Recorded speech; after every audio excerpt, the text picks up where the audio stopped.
दोस्तों नमस्कार। दोस्तों आज शुरुआत में ही दो तीन महत्वपूर्ण बातों को समझ लीजिए। पहली बात तो यह है कि जब भी कोई पॉलिसी बनती है, जब भी कोई नियम कायदे बनते हैं, जब भी कोई सुधार लाए जाते हैं, जब भी देश के भीतर में कोई बड़ा फैसला लिया जाता है, उन फैसलों को अमल में लाने के लिए एक पूंजी की व्यवस्था होती है। यह ना तो राजनीति से संभव है और ना ही न्यायिक व्यवस्था से संभव है, क्योंकि आपके यहां एक सिस्टम अगर काम कर रहा है, जिस सिस्टम की पहली और आखिरी जरूरत पैसा और मुनाफा है, तो उसी के इर्द गिर्द सारी पॉलिसी चलेगी। और किसानों को अब यह बात समझनी होगी कि इस देश के भीतर में किसानों की अहमियत कोई नहीं है। और किसान ही नहीं, चाहे वो मिडिल क्लास हो, चाहे वो लोअर क्लास हो, चाहे वो किसी भी जाति से जुड़ा हो, किसी भी धर्म का व्यक्ति हो, इस देश के भीतर में जब बड़े समुदाय को प्रभावित करने वाला कोई भी फैसला लिया जाता है और उसके ताल्लुकात अगर बाजार से होते हैं, तो सरकार लोगों को नहीं देखेगी, समुदाय को नहीं देखेगी, जाति को नहीं देखेगी, वह उस पूंजी को देखेगी कितना पैसा लगेगा और कितना पैसा आएगा। शायद इसीलिए बातचीत हो रही है, बातचीत होती रहेगी। सुप्रीम कोर्ट कूद चुका है, सुप्रीम कोर्ट की कमेटी भी अगले हफ्ते से बैठकों का दौर शुरू कर देगी। सरकार के मंत्री किसानों से बातचीत करते आ रहे हैं, वो बातचीत करते रहेंगे, लेकिन रास्ता निकालने की स्थिति में ना इस देश की न्यायपालिका है और ना ही इस देश के भीतर में कोई राजनीतिक समाधान है इस बात का। उसकी सबसे बड़ी वजह यही है कि सरकार ने इस देश की अर्थव्यवस्था का बंटाधार कर दिया है। और सरकार को देश चलाने के लिए, खुद की सरकार चलाने के लिए जो पैसा चाहिए, वो पैसा जिन मदों से चाहिए, जहां से चाहिए, उसके सामने जब अपना कटोरा फैलाएंगे, अपनी हथेलियों को फैलाएंगे, तो जाहिर है वह कुछ नियम कायदे बताएगा और उन नियम कायदों को आपको मानना होगा अगर आपको चाहिए कि आपकी हथेली पे कोई कुछ पैसे रख दे। क्या देश की स्थिति ऐसी आ गई है? यकीन जानिए, देश की परिस्थिति आर्थिक मुद्दों के इर्द गिर्द आज समझने की जरूरत है। तब आप समझ पाएंगे कि आज जब विज्ञान भवन में किसान और मंत्री महोदय आमने सामने बैठे थे तो क्या हो रहा था। तीन बातों का जिक्र हुआ। सुप्रीम कोर्ट को लेकर चर्चा यहां नहीं करेंगे, क्योंकि सुप्रीम कोर्ट के हर फैसले का हम सम्मान करते हैं। सुप्रीम कोर्ट ने फैसला दिया है, दिशा दिखाई है, निर्देश भी दिया है, लेकिन हम सम्मान करते हैं। मानना नहीं मानना यह दूर की गोटी है। हम सम्मान करते हुए संवाद से कायम बात को करेंगे, क्योंकि लोकतंत्र में हर किसी को पता है कि संवाद बने रहना चाहिए, वह टूटना नहीं चाहिए। और तीसरी स्थिति यह है कि किसी भी हालत में सरकार इन कानूनों से पीछे हो नहीं सकती है। और किसानों का संकट यह है कि वह सुधार की परिस्थितियों को बतलाकर इन तीन कानूनों को मान नहीं सकता है। और इन सब के बीच आज जैसे ही जिक्र किसानों ने कहा कि तीन कानून से इतर एमएसपी को कानून बनाने पर तो चर्चा कर लीजिए, तो सरकार के हाथ पांव फूल गए और मंत्री महोदय ने बहुत साफ तौर पर कहा, नहीं नहीं, पहले कानून पर सहमति हो जाए कि आप इसमें संशोधन करेंगे या नहीं करेंगे, क्योंकि हम तो वापस नहीं लेंगे, तब एमएसपी पर।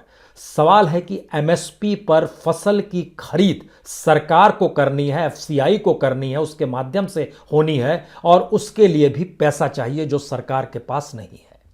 सरकार धीरे धीरे एफसीआई को चलाने की परिस्थितियों से भी पल्ला झाड़ना चाहती है। जो बीज और खाद को जो सब्सिडी देती है उससे पल्ला झाड़ना चाहती है, जो बिजली सब्सिडी देती है उससे पल्ला झाड़ना चाहती है। इस देश के भीतर में सिंचाई को लेकर हर बजट में जो बार बार एक पैसे का जिक्र होता है उससे भी पल्ला झाड़ना चाहती है। तो सरकार के पास पैसा नहीं है, लेकिन देश तो चलाना है। राजनीतिक तौर पर भारत में जिसके पास सत्ता होती है, देश उसी को चलाना है, और उसको जहां से पैसा चाहिए उनके हिसाब से यह तीनों कानून सबसे बेस्ट है। कौन है पैसा देने वाला?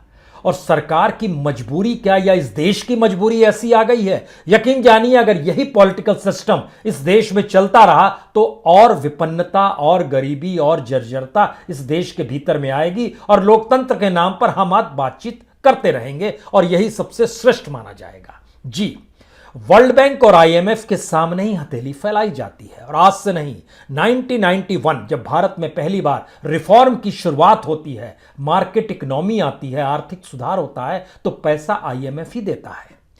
तब से लेकर अब तक के सफर पर आपको ले चलें, या इस दौर के भीतर में जो जो सपने इस सरकार ने पाले वो सपने कैसे चकनाचूर हो चले हैं क्योंकि अर्थव्यवस्था आपसे संभाले नहीं संभल पा रही है। तो प्रधानमंत्री मोदी किसानों से कौन सा संवाद बनाए, क्या कहें सिवाय इसके कि वो तर्क गढ़ सकते हैं। इन 3 कानूनों के बाद किसान अपनी फसल को बाजार में बेचने चला जाएगा। इन 3 कानूनों के बाद बिचौलिए खत्म हो जाएंगे। इन 3 कानूनों के बाद एक पारदर्शी स्थिति इस देश में किसान के विकास को लेकर आ जाएगी।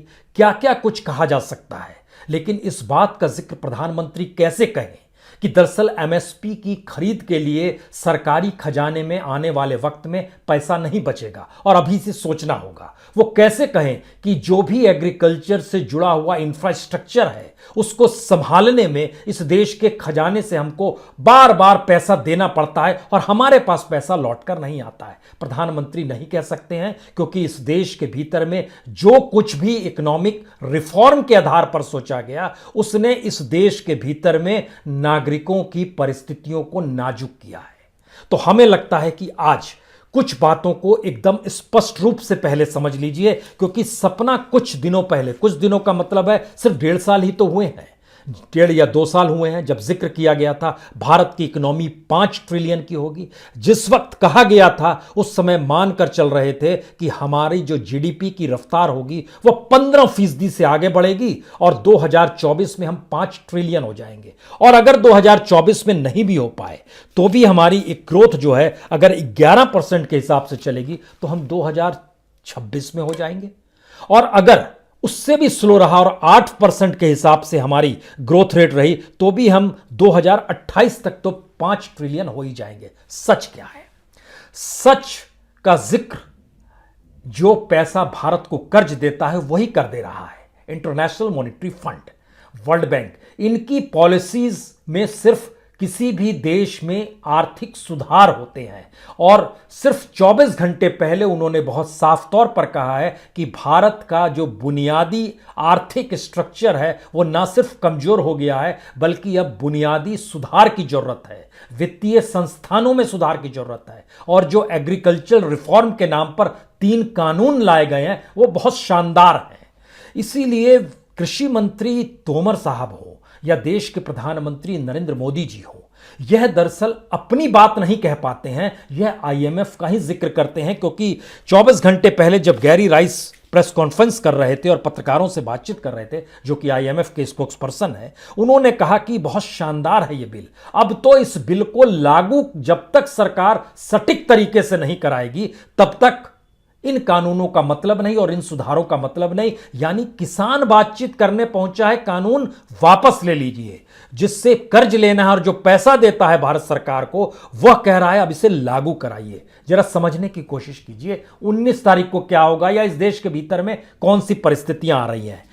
अब की स्थिति यह है कि अगर आप 5 ट्रिलियन की परिस्थिति में आना चाहते हैं और आपकी अगर ग्रोथ जो है, जो कि इस बार जो फाइनेंशियल ईयर 21 का जो जिक्र हो रहा है, आरबीआई कह रहा है -7.7%, माइनस में हमारी ग्रोथ रेट है। हालांकि आईएमएफ कह रहा है आपकी ग्रोथ तो -10% से ज्यादा होने वाली है, यह आईएमएफ का आकलन है। लेकिन अगर 8% के हिसाब से ग्रोथ होती रहेगी तो भी हम 2030 में 5 ट्रिलियन तक पहुंच पाएंगे।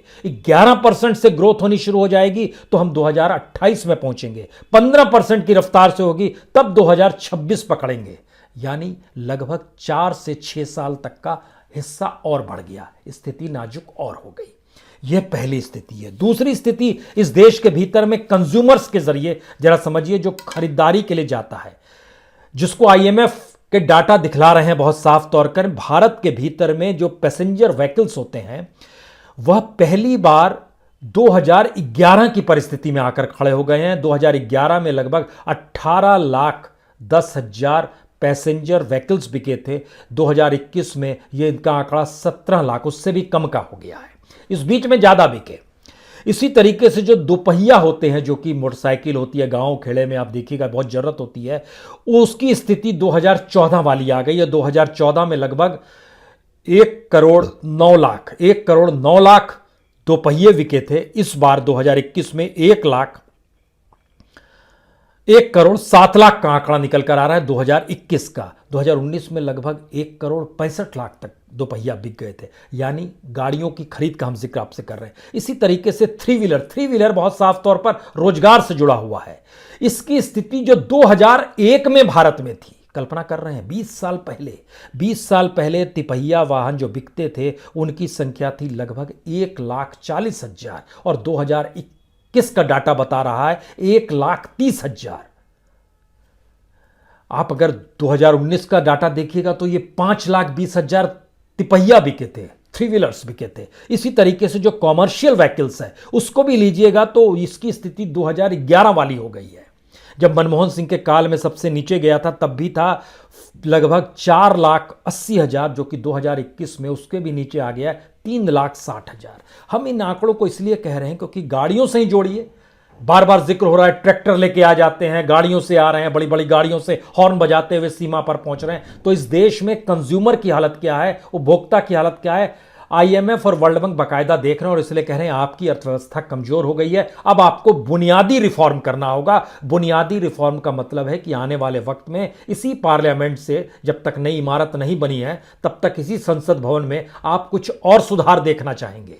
अब तो बजट सत्र शुरू हो रहा है और बजट भी आने वाला है 1 तारीख को। स्थिति कितनी नाजुक होगी इसका अंदाजा इससे भी लगा लीजिए कि पहली बार दुनिया में तमाम देशों का जो औसत है बैंकों के भीतर एनपीए का, भारत उस औसत के दुगने में आकर खड़ा है। हम सिर्फ यहां पर सरकारी बैंकों का जिक्र करेंगे क्योंकि भारत में फॉरेन बैंक्स बहुत कम है, प्राइवेट बैंक्स भी बहुत कम है, लेकिन पब्लिक सेक्टर के बैंक की ही तादाद ज़्यादा है, जिसमें एसबीआई भी है, पीएनबी भी है, बड़ौदा बैंक भी है। सारे बैंक जो आ जाते हैं, लगभग 21 बैंक जो हैं वो सभी बैंक आते हैं। मर्जर कर दिया गया, उसको कम की परिस्थिति में लाया जा रहा है। लेकिन इस सितंबर में जो बीता हुआ सितंबर है उसमें 9.7% जो एनपीए था वह अगले सितंबर में जो माना जा रहा है कि बुरी स्थिति जो होगी वो 17.6% तक ले जाएगी।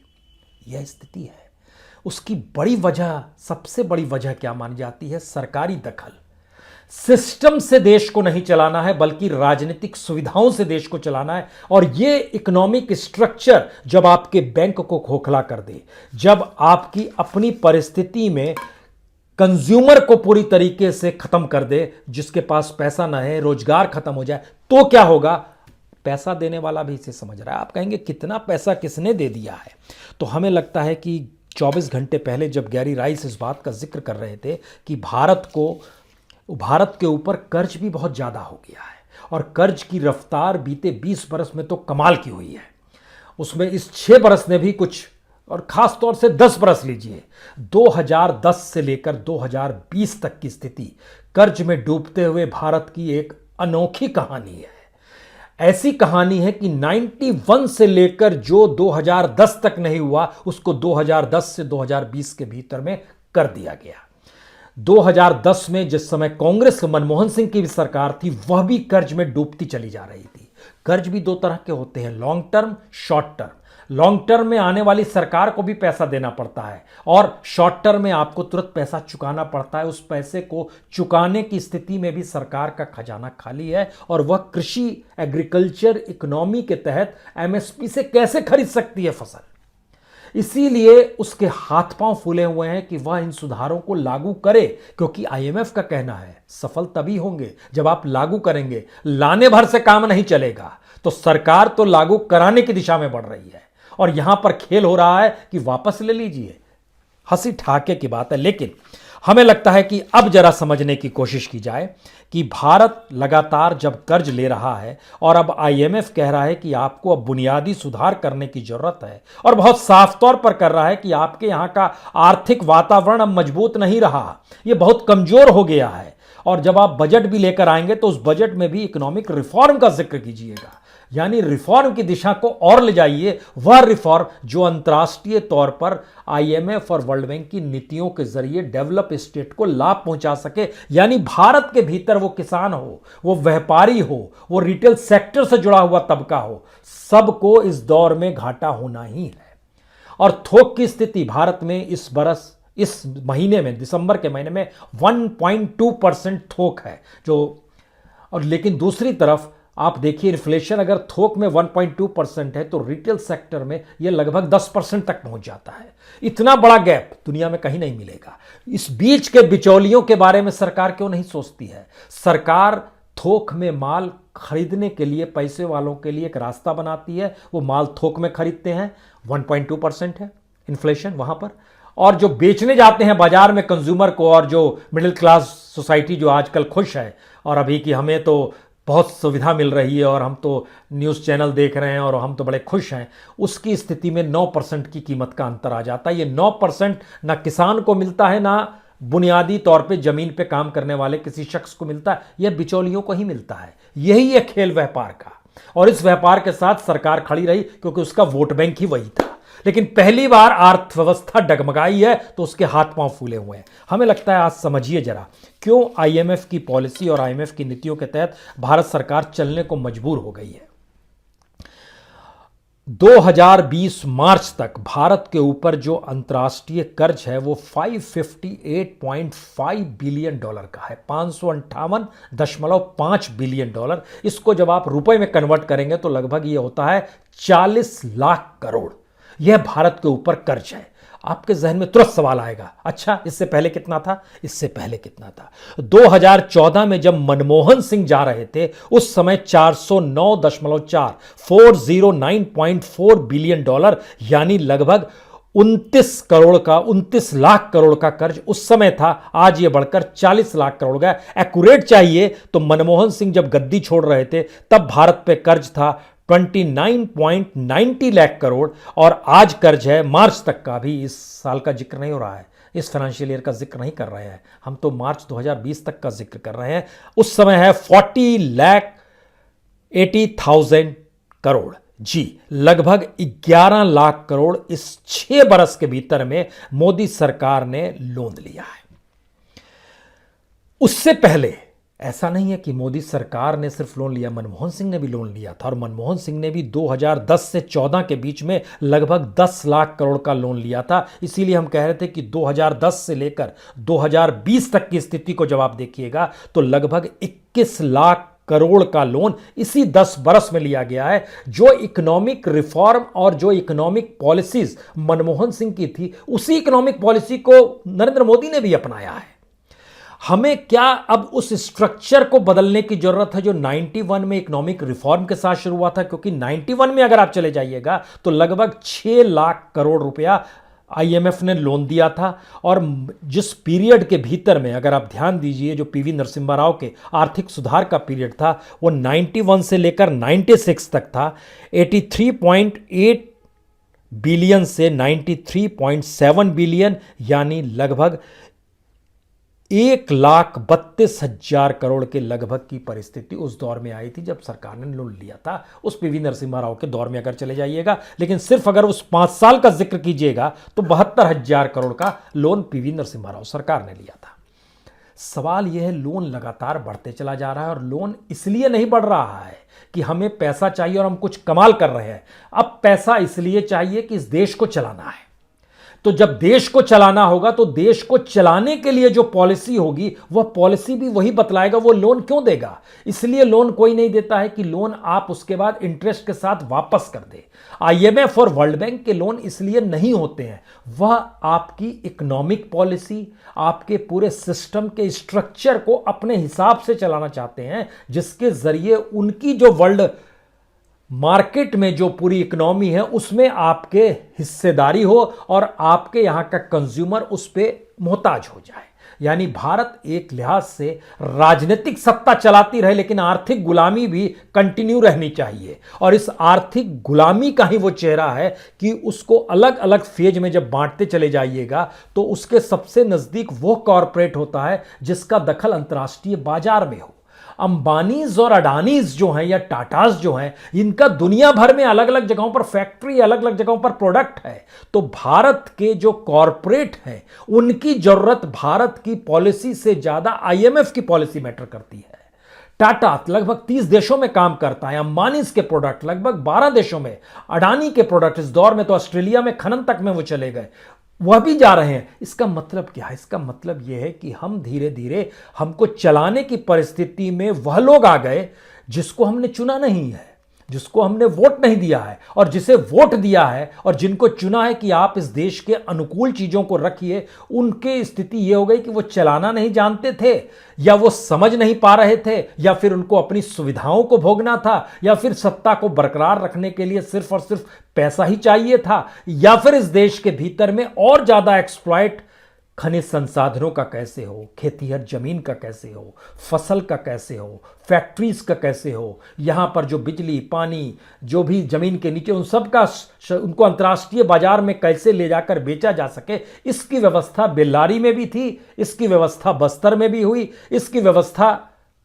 पलामू के इलाके में भी हुई, यानी झारखंड के इलाके में भी। माइनिंग इसी बात का प्रतीक है, और इसीलिए माइनिंग को केंद्र सरकार अपने पास रखती है। इसीलिए एग्रीकल्चर को स्टेट के हिस्से में दिया गया था कि केंद्र सरकार कब अगर ऐसी दुविधा आ जाए इस देश के भीतर में, तो ऐसा ना हो कि वह सब कुछ बेच दे, और वो सब कुछ ना बेच पा रही है तो उसने कानून बनाना शुरू कर दिया, और कानून बनाते बनाते जो स्टेट का मैटर था उसको सेंटर ने अपने हाथ में कानून बनाकर राष्ट्रपति से मोहर लगवा ली, और राष्ट्रपति ने भी बिना नानुकुर किए मोहर लगा दी, उसमें भी हस्ताक्षर कर दिए, ठीक है अब आपका ही कानून चलेगा। और विधानसभाओं ने जब एक एक कर पारित करना शुरू किया कि हम सेंटर का कानून नहीं मानते, राष्ट्रपति जी आप हमारे कानून को मान्यता भी दीजिए, बोले नहीं नहीं हम तो आपको साइन नहीं करेंगे आपके पन्ने पर, और हमको मानते भी नहीं, और राज्यपालों ने भी इनकार कर दिया। राज्यपाल भी पॉलिटिकल है, उनकी नियुक्तियां भी पॉलिटिकल है, तो क्या राष्ट्रपति भी पॉलिटिकल है? राष्ट्रपति की नियुक्ति भी क्या पॉलिटिकल है? कोई छुपी हुई चीज है नहीं, इस देश के भीतर में सारी चीजें बहुत साफगोई के साथ क्लियर हैं। तो क्या जो बातचीत होती है उस बातचीत का वाकई कोई अर्थ नहीं है जब एक ऐसी परिस्थिति में आकर देश अटक चुका है? हम इन बातों का जिक्र आज इसलिए करना चाहते हैं क्योंकि इकोनॉमिक सिचुएशन को संभालने की स्थिति में अगर सरकार नहीं कोई और है, और वह जो कोई और है वह जिन बातों का जिक्र कर रहा है, वह रास्ता बनाया है उसने कि चुनी हुई सरकार आपने चुनी है, और आपने की चुनी हुई सरकार के जरिए वो रास्ता बना रहा है, तो इस देश में किसानों को भी सोचना होगा कि क्या वाकई 2024 तक इंतजार किया जाए, यानी 4 साल चीजों और एक्सप्लॉइट होंगी, इकोनॉमी और बंटाधार होने वाली है, जीडीपी ग्रोथ और खत्म होने वाली है, और पैसे से पैसा बनाने की फिलॉसफी जो आईएमएफ दे रही है उसमें तो वह जीडीपी आपकी 5 या 10 ट्रिलियन तक पहुंचा देगी अगर पूरे देश को उसके हवाले कर दीजिए तो, लेकिन वह फिर इस देश के नागरिकों की स्थितियों को नहीं देखेगी। आज किसान बैठा हुआ है सीमा पर, कल पूरा देश बैठा होगा दिल्ली को घेरे हुए कि क्या करें कैसे करें, और इस देश के भीतर में अपने तरीके से लुटियंस की दिल्ली में नेता मंत्रीगण मजे भी ले रहे होंगे, क्योंकि इमारतों में लोकतंत्र बसता है तो कहीं संसद में बसता है, कहीं बातचीत के लिए विज्ञान भवन में बसता है। यह इस देश का एक अनूठा सच हो गया है। तो किया क्या जाए, और इस बातचीत का अंत कहां पर होगा? बातचीत का अंत तो नहीं होगा, यह पहले स्पष्ट समझ लीजिए। दूसरी स्थिति है, क्या इस किसान आंदोलन को सरकार खत्म करने के लिए उनको थका रही है? हमें लगता है ऐसा भी नहीं है, क्योंकि किसान इस देश के भीतर में ऐसी परिस्थितियों के साथ जीता है, और संयोग से सरकार की जब अर्थव्यवस्था डामाडोल हुई है और सरकार ने इस देश की इकोनॉमी का बंटाधार किया है, तो इस देश में कमोवेश हर शख्स जो है अपने तौर पर हैरान परेशान होकर ताक रहा है, देख रहा है, लेकिन वो समझ नहीं पा रहा है कि उसके भीतर की जीवटता क्या इस देश की राजनीतिक सिस्टम को बदलने के लिए तैयार है। हम आज इस बात का जिक्र आपसे इसलिए भी करना चाहते हैं क्योंकि हम देख रहे थे कि जो भी निर्दोष को पीड़ा दे उसे नष्ट कर देना चाहिए। चाणक्य ने एक जगह जिक्र इसका किया कि जब उनको एक जगह कंटक पांव में चुभ जाता है और वो वहां पर मट्ठा डाल देते हैं, तो चंद्रगुप्त उनसे सवाल करता है कि ऐसा क्यों कर रहे हैं? तो वो कहते हैं कि ये कंटक ने मुझे दुख पहुंचाया, तो दुख तो बहुत लोग आपको पहुंचाते हैं, बोले जो भी दुख पहुंचाएगा उसे नष्ट कर देना होगा। ये चाणक्य उसको समझाते हुए चंद्रगुप्त से कहते हैं। दूसरी बड़ी बात ये, उसको जब आप पढ़ेंगे और भारतीय संघर्ष की गाथा, आज़ादी के संघर्ष से पहले की परिस्थितियों में चले जाएंगे, जब यहाँ पर अलग अलग राजवंश थे और सारी चीज़ें थी, तो यह भी ध्यान देना होगा कि प्रलय और निर्माण की दोनों परिस्थितियां जो होती है उस देश की जनता के हाथ में होती है, सत्ता के हाथ में नहीं होती है। और जनता के भीतर ही शिक्षक होते हैं, प्रोफेसर्स होते हैं, वकील होते हैं, इंटेलेक्चुअल्स होते हैं, जर्नलिस्ट होते हैं, हर कोई होता है। और वह अपनी स्थितियों को इसलिए जीता है क्योंकि उसका काम है वो धर्म का। शिक्षक का काम शिक्षा देना है, लेकिन अगर वह भी पॉलिटिशियन हो जाएगा तो क्या होगा। जर्नलिस्ट का काम डेमोक्रेसी के तमाम पायों को निगरानी करते हुए बताना है, लेकिन वह भी अगर पॉलिटिक्स का हिस्सा हो जाएगा तो क्या होगा। जुडिशरी में न्यायपालिका और जजेस न्याय देते हैं, चाहे आंखों पे पट्टी बंदी हो, लेकिन वो न्याय की दृष्टि, लेकिन वह भी अगर पहले से राजनीति से प्रभावित होंगे तो क्या होगा। इसका मतलब है कि किसी भी देश को नष्ट होने में ज़्यादा वक्त नहीं लगता है, लेकिन उसका निर्माण कभी राजनीति नहीं करती है। उसका निर्माण वहाँ के लोग और उस लोगों के भीतर में जो अपने अपने धर्म का पालन, ये धर्म का पालन अयोध्या में राम मंदिर नहीं है, ये धर्म का पालन अपने प्रोफेशन से जुड़कर करना है, और इसका पालन करने की परिस्थितियों में ही निर्माण भी होता है और निर्माण भी मिलता है। हम आज इन बातों का जिक्र इसलिए कर रहे हैं क्योंकि जब IMF की जो पूरी की पूरी वेबसाइट है, उसमें जब आप इस देश में खास तौर से भारत जैसे विकासशील देशों के जिक्र के बारे में पढ़ना शुरू करेंगे तो आपको जानकर हैरत होगी, भारत डेवलपिंग स्टेट नहीं है, भारत पुअर स्टेट है। एक पुअर स्टेट के प्राइम मिनिस्टर जिसको सेवा के तौर पर नियुक्ति होती है, वेतन मिलता है और वो सेवा करने के लिए होता है, अगर वह अपने तरीके से इस देश के तमाम संसाधनों का उपयोग और उपभोग अपनी सत्ता को बनाए रखने के लिए करने लगे और इमारतों के भीतर से लोकतंत्र को जिंदा रखने का सवाल इस देश में होने लगे, तो फिर तो बात थोड़ी सी अलग होगी। और सवाल सिर्फ इसलिए किसान 3 बिल का नहीं होगा।